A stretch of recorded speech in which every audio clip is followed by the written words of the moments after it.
Yo, what's up? We out here, Buff Missionary, back in these streets. It's been a long week. It's dark outside, it's night, Friday. Whew, I'm tired, but you know, the grind don't stop. And I did hear some encouraging things, some inspiring things just recently, literally a few minutes ago, that prompted me to jump back on this and do the thing that I know I'm supposed to do, even in a moment when I might not feel like it. I'm talking about a lot of different things out here, a lot of different things.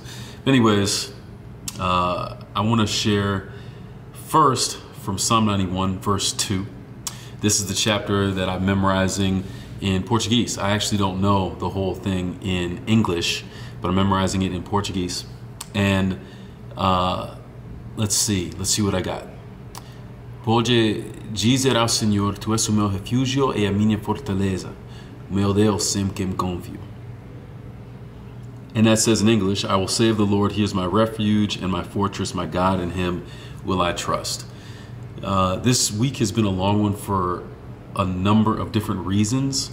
I think the biggest reason that comes into mind is the family things that are going on. But there's been a lot.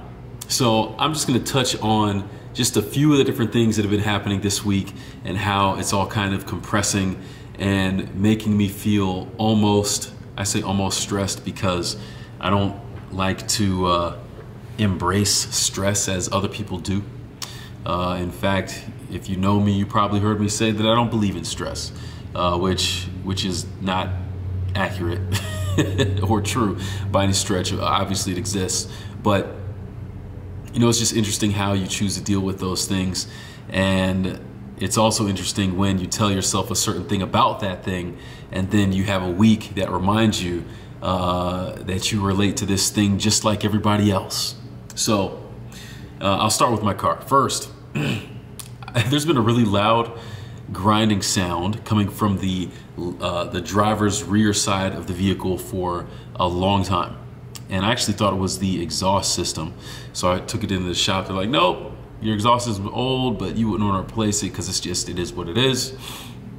Still hearing the sound, associating the sound with the exhaust. But within the past couple weeks, it's funny because I end up taking my car to the same people to get my radiator checked out. And I'm not going to call them out for it, but they went ahead and installed the radiator without me clearing or green lighting it. Sure, I needed one, but I still was just looking for a quote at the time. But anyways, after they had done that and promptly charged me for it, they also said, yeah, your rear wheel bearing is out. And I'm not sure how they were able to figure it out this time, but the last time they couldn't figure it out. That I don't know, because I would have loved to have known and started working on this thing a couple months ago, I think, when I first heard about this, when I was checking out the exhaust. But anyways, that was kind of confirmed by something I had noticed in driving the vehicle, where I would go around a left turn pretty sharp and the vehicle would ride up, rock up on its right side, and then I wouldn't hear anything. It'd go like super smooth and quiet. And then as soon as the road would straighten back out, the car would level out and you hear that grinding again. So I was like, okay, cool. The problem was they wanted to charge me $600 to do it. And the part is $100. And if you have some common tools, you don't need much outside of wrenches and stuff, some elbow grease, WD-40, whatever, like not $600 worth of stuff, even if you want to buy a high-end impact wrench or whatever to make things a little bit easier. But anyways, because of that, I decided, you know what, I know some people who got some mechanical know-how. I'm gonna figure this out myself. And so it was Monday was the day, or Tuesday, I can't even remember. This week, it's been a wild one, but on Monday, no, it was Tuesday. It was Tuesday, because I'll talk about Monday later. Tuesday, I get up early, and I'm like, yo, man, we're gonna do this thing. So I'm up, I'm out working on this thing, got it parked, propped up, ready to go, 9 o'clock. And I can't even get the first wheel off because it has a wheel lock key on the lug nut, and I couldn't find mine. So that's hours gone, just something that should have been ho-hum, run-of-the-mill job ends up taking hours to do. Had to go to a shop to get that taken care of, get back, I'm working back through. I get down to the rotor and I'm pulling and tugging, a couple hours. And then I watch a video that says, make sure your e-brake isn't on, otherwise the rotor ain't coming off. And so I get up, I turn off the e-brake, and the rotor basically falls off by itself. Okay, so I get that off, get the other stuff off, the caliper, the brakes, all that. And I get down to the axle nut. And this is funny. Like, I actually really like working on cars myself. I enjoy getting my hands dirty with things like that and just building stuff and putting things together, taking things apart. And I actually broke my torque wrench that I had forgotten was a torque wrench and was trying to use it as a breaker bar. Not smart. So there went that investment. But I couldn't get the axle nut off.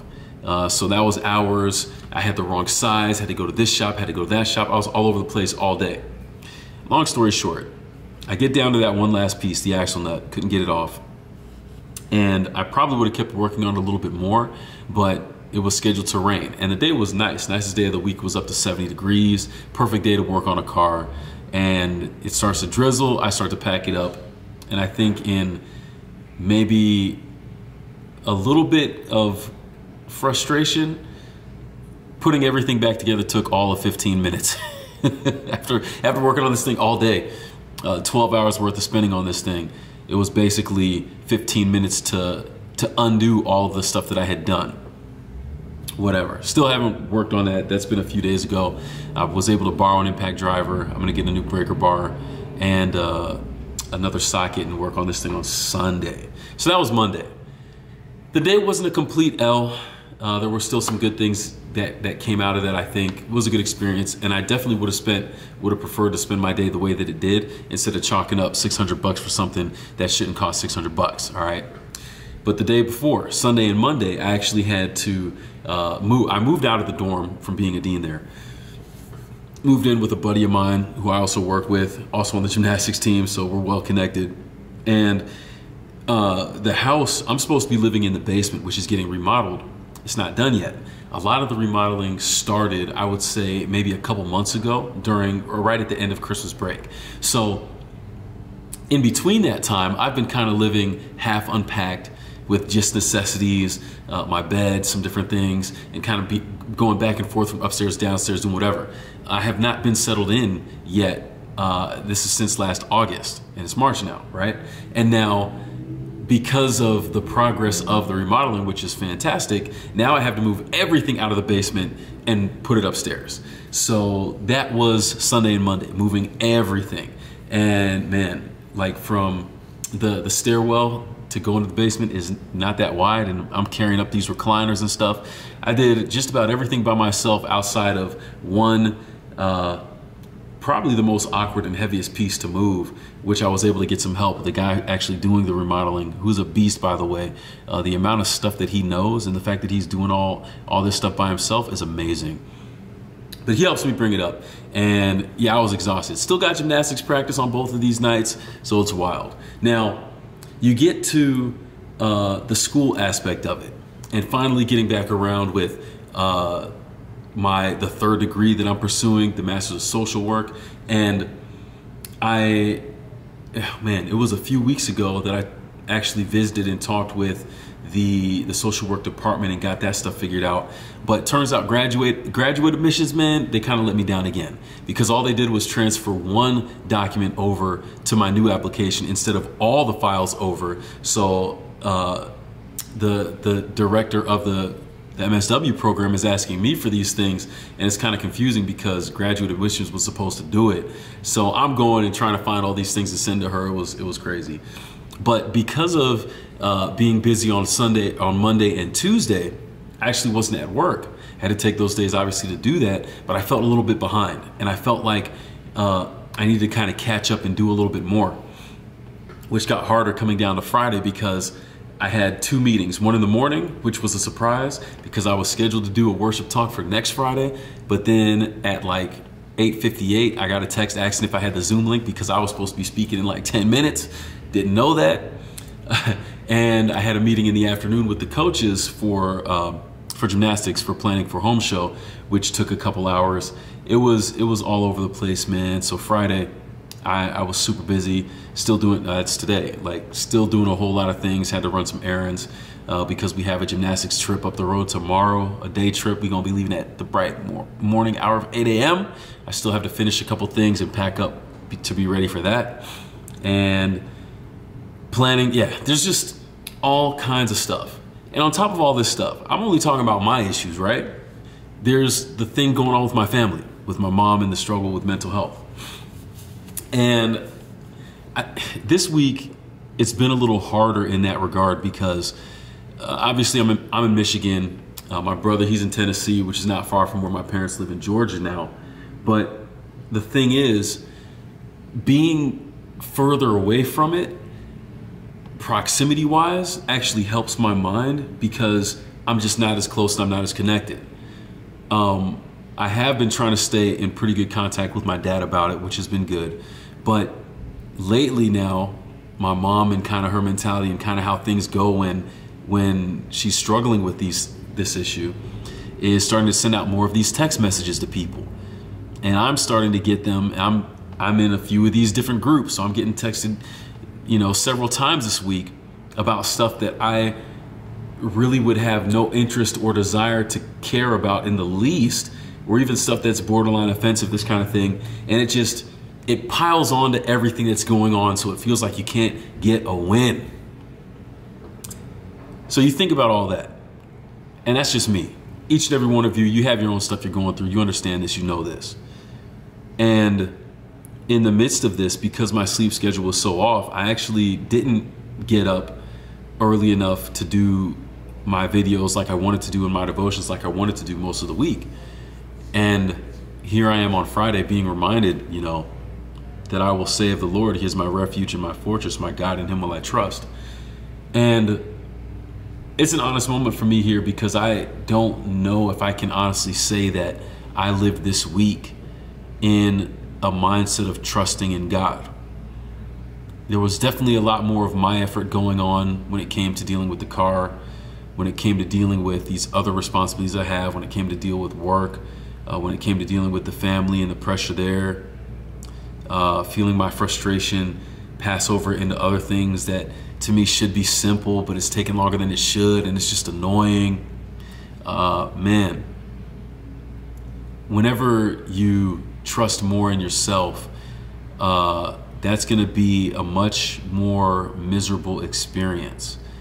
And I even forgot to say, like, in the aspect of my personal kind of relationship, in the aspect of my personal relationships, there were some weird things that happened and just had me in a place where it was like, man, I'm just not feeling this right now. And it was odd. And when you think about that aspect, there's so much going on that I was trying to trust to myself instead of trusting in God. But you can't have refuge in yourself. It has to be in something bigger and beyond you. How could it be, with as fragile as we are in this life, how could we find refuge in ourselves? It doesn't make any sense. This thing says, I will say of the Lord. And I think that's the commitment that I need to make on a daily basis, that I'm reminded of as I look at this verse here at the end of the week. I need to wake up saying to myself that I will say of the Lord that He is my refuge and my fortress, my God, in Him will I trust. I believe that when I can do this, if I can do this, by saying something as I will and not maybe or it could be, it adds a level of confidence and assurance to say that today, regardless of what happens, I will be able to say of God that He is my refuge, that I can still find shelter in Him, that I can still find protection and inspiration in Him, even though I'm not feeling it. I will be able to say that He's my fortress, the thing that shields me from the pressures and the attacks from the outside, so I can still be at peace. I will be able to say that He is my God, the one who expresses His goodness towards me, His grace towards me, and who's giving of Himself for me. I will be able to say that of my God. I will be able to say that I can trust in Him, so that when my car is not working, when my school stuff is not working, when my work stuff is not working, when my relationship stuff is not working, when my, what was the other thing? I don't even remember when my school, what you get it, right? That whenever any of these things are not working, I will still be able to say that I can trust in God and that he's still in control and that he's still got my back. It's a good reminder. And it's a reminder that I wish I would have had in mind all week instead of just now at the end. But, you know, it's just funny how these things work out. It's been 2 occasions in the last several weeks where I'll go for 5 or 6 days without studying, and the first verse that I read, or something that I was supposed to, it's not even a random, because it's the next verse that I would have studied if I would have continued to study consistently way back then. The very next verse is the exact thing that would have helped me through the thing that I had just gone through. It's crazy, and I see that here again. So, yeah, Psalm 91 verse 2, I will say of the Lord, he is my refuge and my fortress, my God, in him will I trust. Pode dizer ao Senhor, tu és o meu refúgio e a minha fortaleza, o meu Deus em quem confio. If you can say that, you can win, and you can make it through a whole lot more than you're capable of on your own, in a much better attitude than you're capable of on your own, because you're trusting in God, and you can take that to the bank. It's a guarantee that you can trust him if you embrace that. And yeah, I'm happy to be reminded of that, albeit at night when about to wrap things up, but it's okay. I still needed that. I hope it's been a benefit to you too. We out here trying to provoke some thought, buff missionary in these streets. Like, subscribe, and share. Let me know what you think. Catch you in the next one.